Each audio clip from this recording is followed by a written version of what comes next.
తెలంగాణలో సమగ్ర కులగణన 90 రోజుల్లో పూర్తి చేసి అందుకు సంబంధించిన సమగ్ర నివేదిక హైకోర్టుకు ఇవ్వాలని తెలంగాణ ప్రభుత్వాన్ని ఆదేశించింది. దీని తర్వాత స్థానిక సంస్థలు, పంచాయతీ ఎన్నికలు పెట్టి రాజకీయంగా వెనుకబడిన వర్గాలకు ప్రాధాన్యం కల్పించాలి.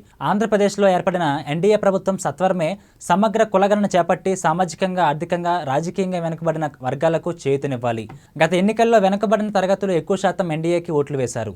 బీసీ రక్షణ చట్టం, బీసీ సాధికారత అని వల్లివేస్తున్న తెలుగుదేశం పార్టీని తక్షణమే సమగ్ర కులగణన చేపట్టాలి. తెలంగాణలో సమగ్ర కులగణన సర్వే నిర్వహించాలని కాంగ్రెస్ ప్రభుత్వం నిర్ణయించింది. ఈ మేరకు అసెంబ్లీలో తీర్మానం కూడా ప్రవేశపెట్టింది. ఈ కులగణన తీర్మానానికి అసెంబ్లీ ఏకగ్రీవంగా ఆమోదించింది. రాష్ట్రంలో ఆయా వర్గాల వారీగా ప్రజల వివరాలు, వారి ఆర్థిక స్థితిగతులు, వాళ్ళు పొందుతున్న సంక్షేమ పథకాలకు సంబంధించిన పూర్తి సమాచారం ప్రభుత్వం సేకరించనుంది.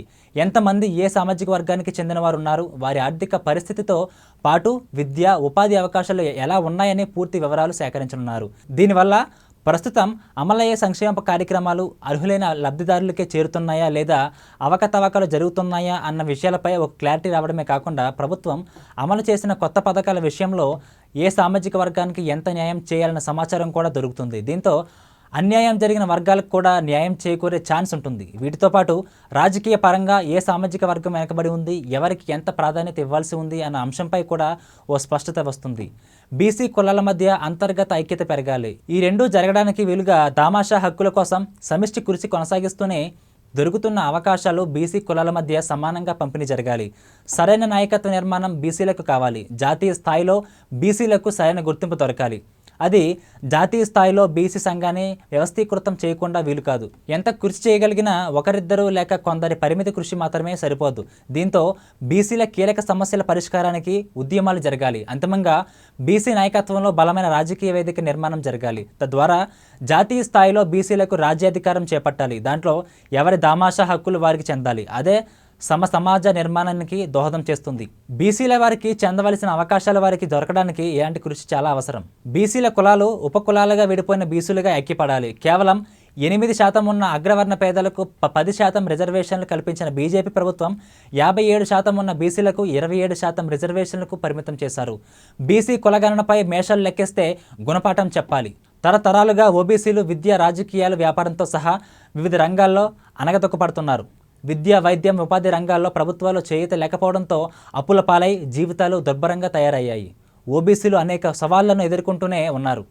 వారిలో 70% ఇప్పటికీ పేదరికంలోనే జీవిస్తున్నారు. స్వచ్ఛమైన నీరు, పారిశుద్ధ్యం వంటి కనీస సౌకర్యాలు అందుబాటులో లేవు. కొన్ని ఓబీసీ కమ్యూనిటీలు, మెరుగైన ఓబీసీ సమూహాలు, అలాగే షెడ్యూల్డ్ కులాలు, షెడ్యూల్డ్ తెగల వంటి ఇతర వర్గాల నుంచి గట్టి పోటీని ఎదుర్కొంటున్నారు. ఓబీసీల సమస్యలను పరిష్కరించడంలో రిజర్వేషన్ విధానంలో సమర్థత కూడా చర్చలు జరుగుతున్నాయి.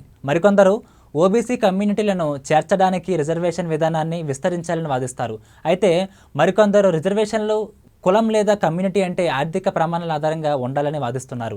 దేశంలో బీసీల విధి సంక్లిష్టమైన బహుముఖ సమస్య. వారు వివిధ రంగాల్లో గణనీయమైన పురోగతిని సాధించినప్పటికీ అనేక సవాళ్లు మిగిలిన్నాయి. ఈ సవాళ్లను పరిష్కరించడానికి కేవలం నిశ్చయాత్మక కార్యాచరణ విధానాలు మాత్రమే కాకుండా ఓబీసీలను చారిత్రాత్మకంగా అట్టడుగున ఉంచిన నిర్మాణాత్మక అసమానతలు, వివక్షలను పరిష్కరించే చర్యలను కూడా ఉన్న సమగ్ర విధానం అవసరం.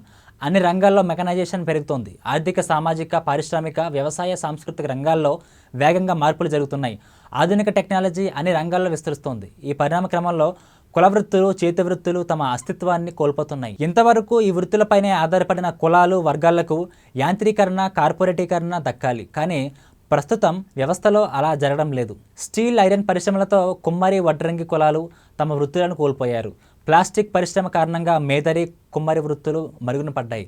జేసీబీలు, హిటాచీ మిషన్లతో వడ్డెర్ల బ్రతుకులు ఆగమై కూలీలుగా మారారు.